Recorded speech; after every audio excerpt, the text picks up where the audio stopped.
Hi, my name is Kelly Cheatham. I'm a digital learning specialist for Fort Worth ISD. In this tips and tricks video, we're going to talk about Google Classroom. This is episode 3. In our episode today, we're going to look at how to organize your topics now that our first 6 weeks is over. We're then going to look at using the different topic categories or assignment categories so that you are able to pull just your second 6 weeks average from Google Classroom. And then lastly, we're going to look at how to use the rubric feature within an assignment to grade. So let's go ahead and get started. The first thing I said we're going to look at is how to organize your assignments into topics, particularly in archiving our old assignments into a first 6 weeks topic. So you'll notice on the left-hand side of my class, I have all of my regular topics set up. I want to go ahead and add a new topic, and I'm going to call this new topic first 6 weeks.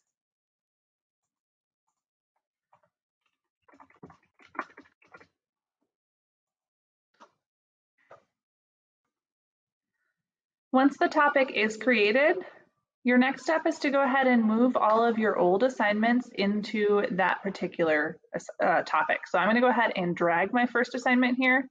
I'm just going to drop it in for 6 weeks. And so I want to do this with my other assignments. And this is just a way to kind of clear out your Google Classroom so that your students are really only focused on the assignments from this current 6 weeks. Those are the assignments that will affect their 6 weeks grade.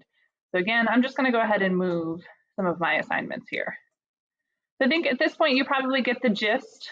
You would sit and drag all of your old assignments, and then my next recommendation is to go ahead and move this topic all the way down to the bottom. You can either click and drag the whole topic. You'll notice as I hover my mouse over it, there is a very light, but it's a defined box around the topic itself, and that tells me that when I click and I drag, it's going to move all of the things that were in that box. So I could click and drag this all the way to the bottom, or I can come to my 3 dots on the right-hand side, and I'm going to click on Move Down, and I would just keep clicking Move Down until it is the last topic. So I just want to kind of move this down to the bottom so that my students are not seeing this up in front and center on their Google Classroom page so that they can focus on this particular 6 weeks assignments. So again, I'm just going to, at this point, I'm just going to click and drag all the way to the bottom. Okay, so now we're just going to pretend that all of my assignments have been moved appropriately. Let's go ahead and look at our second tip. So when you create grading categories in Google Classroom, you have the ability to weight those categories just like you would in Focus. And that's all done from your little settings cog at the top right corner. And then if you scroll down to the grading section here, you'll have the option of adding grading categories down here. And then if you want them to be worth a certain percentage, you'll want to choose weighted by category next to overall grade calculation. And this should come close to mirroring what's happening in Focus. There might be a little bit of a difference, especially if there are some assignments that you don't have in Google Classroom, but that are graded in Focus. So something to kind of consider there. But when you do this, it will weight all of your grades in your Google Classroom. Now, the challenge here is that now that we are in our second quarter, we likely want our students to see their Q2 average rather than the average of all the assignments from Q1 and Q2. That way it matches up, or at least closely matches with what they're seeing in Focus. And so if you have your Q1 assignments in your Google Classroom, that will affect that grade. So the recommendation here is to go ahead and I would rename your original grade categories.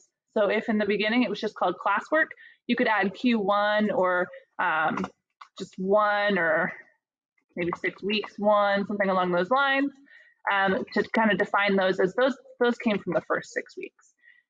And then we can go ahead and add new grading categories for our second 6 weeks.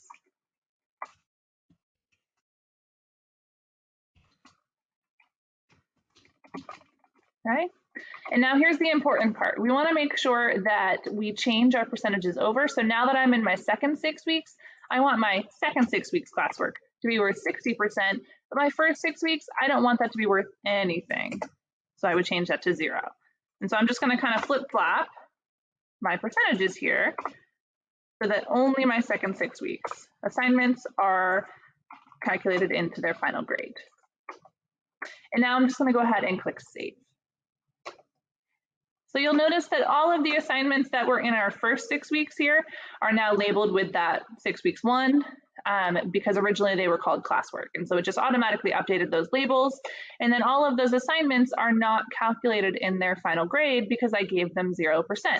But moving forward, as I create a new assignment here, to make sure that this is calculated into their grade, I want to go ahead and choose the grading category 6 weeks 2. That way it's now being weighted into their final grade. So that's kind of a way to keep track of that final grade or that 6 weeks average in Google Classroom without losing all of the work from the first 6 weeks. So you're not deleting those assignments, you're just not weighting them anymore. All right, our final tip and trick today is all about the rubric feature in your assignment creation window. So here I have started this assignment. It's a create your own colony project that I'd like my students to complete. I would go ahead and type up their instructions here. I might even need to attach some resources for them, but here's where we're going to kind of dig in, is down at the bottom right-hand corner. We're going to go ahead and add a rubric. Now, when you click that button, you have 3 different options. You can create a new rubric, you can reuse a rubric that you've already used in Google Classroom, or you can import from Sheets. Now, a quick note, the import from Sheets button is a little bit tricky. The way that the actual Google Sheet needs to be set up is very specific. I find it not to be very user-friendly, so I prefer to create right within Google Classroom. If you do want to learn more about importing rubrics from Google Sheets, Alice Keeler is an EdTech guru out there, and she has a template that you can follow. And so if you'd like more information about that, go ahead and reach out to me, and I'm happy to connect you with that resource. But I'm going to come up here to create rubric, and it's going to go ahead and pull up my rubric menu. I'm going to close out of my little window here. Okay, so now what's going to happen here is it's going to ask us to go ahead and add our first criterion. So I have a rubric already ready to go. And so I'm just going to kind of pull from my other rubric and put it in the Google Classroom format. So the first criterion is location, and specifically here we're looking at description. So can my students describe the place where they have chosen to create their colony? After that, I could give it a description, just kind of explaining more of what the actual title means. But here's where we really need to dig in. Now, the next section is all about the points. So for 1 point, okay, I'm going to go ahead and just say not met or something along those lines, but the description is important. So the description here is incomplete, little or no explanation is given. And then I'll go ahead and I'll add my next point value. So in order to earn 2 points here, okay, almost that. Okay. And now my description is few reasons are given. It is unclear why this location was chosen. Okay. And then I'll go a step up with 3 points. Okay. General reasons for choice. And our last option to get 4 points here, we're going to go ahead and exceed the criteria here. And in this case, we are include specific, detailed, fact-based reasons for choosing the location for their colony. It looks like I need to proofread a little bit. Okay, and so at this point, that criterion is all set up. So now if I scroll down, I can add my next criterion. And I'm going to get another box with that same information. So I'll enter the title, if I have a description, and then I'll start to enter the actual point values and what the student has to do to earn that number of points. And so I'll keep on going. I'll fill out my entire rubric, and then I'll click the Save button. At this point, I'm going to go ahead and pause our video. I'm going to finish up our rubric, and then we're going to look at what it looks like to grade on that rubric. Okay, so I have gone ahead and finished up my rubric. I have saved it. You'll notice at the bottom where that rubric button was, now it tells me that I have a rubric attached. There are 4 criteria on there, and there is a total of 16 points in this rubric. So a student that gets 16 out of 16 would receive full credit. I can come up here and set up all of my other details, and then when I'm ready, I'm going to go ahead and just assign this.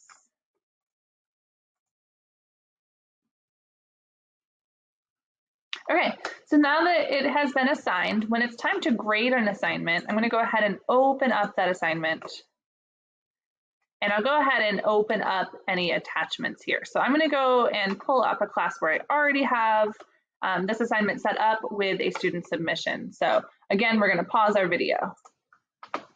Okay, so I have assigned this to another class of mine and had the student turn in something, but real quick, I want to show you on the student end what they get to see. So here, I'm dragging over my student account here. Okay, and you'll notice on the student end, when he opens up the assignment, this is the view he gets. And so underneath any assignment directions I have, he'll see the rubric.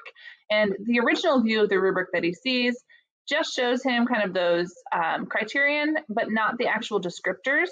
But he can go ahead and expand each of the criterion here to see all of the descriptors. So he gets a view of this rubric so that as he's completing his assignment, he can be checking and self-assessing on the way. So that rubric is something that is attached on his end as well. Okay, so now on my end, again, this is my teacher view. I'm going to come in here and I'm going to go ahead and open up his assignment. And so just disclaimer, he just submitted a blank slide, so kind of bear with me here. Okay, so when I open up his quote unquote work, I can view his work, and then you'll notice on the right-hand side where I can typically leave a grade and then some comments. Right underneath grades, you'll see that little rubric. And so on the rubric, I can come in here and I can score him. So I can come in and, for example, I could type in here. So in criterion 1, all about location description, I could just type in a score out of 4. Or I can come in and I can expand this. So I can expand the criterion. I'll see all of the descriptions and I can click on a description that describes how his work is meeting this particular criterion. So I can click and it will automatically grant him those 2 points. So it'll fill it in for me. Or if I'm now on student 4 and I've memorized the criterion, I know what they say and I know what I'm looking for, I can even just click. You'll notice that there's 4 little boxes because there are 4 total points for this. So I can just click on the box that goes with what I would give him. So in this case, if he met the standard or exceeded the standard for this one, I can go ahead and click on the 4-point box and it will automatically grant him that.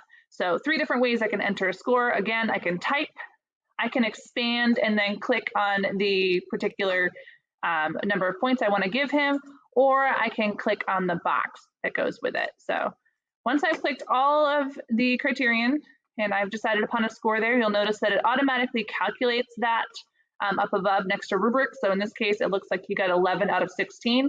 But then the cool thing about that is then it calculates it based on the number of points this assignment is worth. And so this assignment for me was worth 100 points. So that means that this particular student would get 68.75 out of 100 points here. So it automatically will calculate all of that for you. And then when you're done, you'll just click return to return this assignment to the student. Now again, one of the coolest things about using rubrics in Google Classroom is that now the next time that you want to create an assignment, you will have the option to choose from that rubric. So down where it says add a rubric,